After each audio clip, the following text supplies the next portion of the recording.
Salam, sahabat motivasi iman yang dikasihi Kristus. Selamat pagi dan salam sejahtera. Sahabat ODB, pembacaan Alkitab hari ini terambil dari 2 Timotius pasal yang keempat ayat yang pertama sampai dengan ayat yang ke-8. Penuhilah panggilan pelayananmu. Di hadapan Allah dan Kristus Yesus yang akan menghakimi orang yang hidup dan yang mati, aku berpesan dengan sungguh-sungguh kepadamu demi pernyataannya dan demi kerajaannya. Beritakanlah firman, siap sedialah baik atau tidak baik waktunya. Nyatakanlah apa yang salah, tegurlah dan nasihatilah dengan segala kesabaran dan pengajaran. Karena akan datang waktunya orang tidak dapat lagi menerima ajaran sehat, tetapi mereka akan mengumpulkan guru-guru menurut kehendaknya untuk memuaskan keinginan telinganya. Mereka akan memalingkan telinganya dari kebenaran dan membukanya bagi dongeng. Tapi kuasailah dirimu dalam segala hal. Sabarlah menderita, lakukanlah pekerjaan pemberita Injil, dan tunaikanlah tugas pelayananmu. Mengenai diriku, darahku sudah mulai dicurahkan sebagai persembahan, dan saat kematianku sudah dekat. Aku telah mengakhiri pertandingan yang baik. Aku telah mencapai garis akhir, dan aku telah memelihara iman.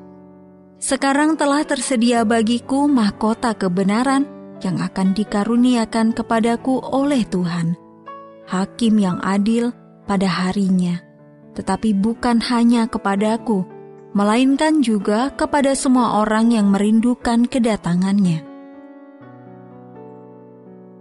Ayat mas renungan hari ini terambil dari 2 Timotius pasal yang keempat ayat yang ke-7. Aku telah mengakhiri pertandingan yang baik. Aku telah mencapai garis akhir, dan aku telah memelihara iman. Judul renungan kali ini itu sangat baik, ditulis oleh David Roper. Sahabat ODB, sekolah tempat putra saya Brian melatih football kalah dalam perebutan juara wilayah lewat suatu pertandingan yang sengit. Lawan mereka tidak pernah kalah dalam 2 tahun terakhir. Saya mengirimkan pesan singkat kepada Brian untuk menunjukkan simpati dan menerima jawaban pendek darinya. Mereka sudah habis-habisan. Tidak ada pelatih yang mempermalukan para pemainnya setelah pertandingan usai. Tidak ada yang memarahi mereka atas kesalahan atau keputusan buruk yang mereka ambil sepanjang pertandingan. Sebaliknya, para pelatih tak henti-hentinya memuji pemain-pemain muda itu atas usaha mereka. Sejalan dengan itu, alangkah bahagianya menyadari bahwa orang percaya tidak akan mendengar kata-kata yang mengecilkan dari Tuhan Yesus. Ketika Kristus datang kembali dan kita berdiri di hadapannya, Dia tidak akan mempermalukan kita. Dia akan melihat apa yang telah kita lakukan selama mengikuti Dia. 2 Korintus pasal 5 ayat yang ke-10, Efesus pasal yang ke-6 ayat yang ke-8. Menurut saya, kira-kira dia akan berkata begini, kamu sudah habis-habisan, itu sangat baik. Rasul Paulus bersaksi bahwa dia telah mengakhiri pertandingan yang baik dan menantikan penyambutan dari Allah. Hidup adalah perjuangan tanpa henti, melawan musuh kejam yang terus mencoba menghancurkan kita. Yang akan melawan semua upaya yang kita lakukan untuk menjadi seperti Yesus dan mengasihi sesama.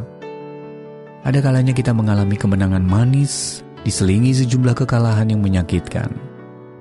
Allah mengerti, dan tidak akan ada penghukuman abadi bagi mereka yang ada di dalam Kristus Yesus. Roma pasal 8 ayat 1. Jadi jika kelak kita berdiri di hadapan Allah dengan mengandalkan karya penebusan Putra Allah, setiap orang akan menerima pujian dari Allah. 1 Korintus pasal yang keempat, ayat yang kelima.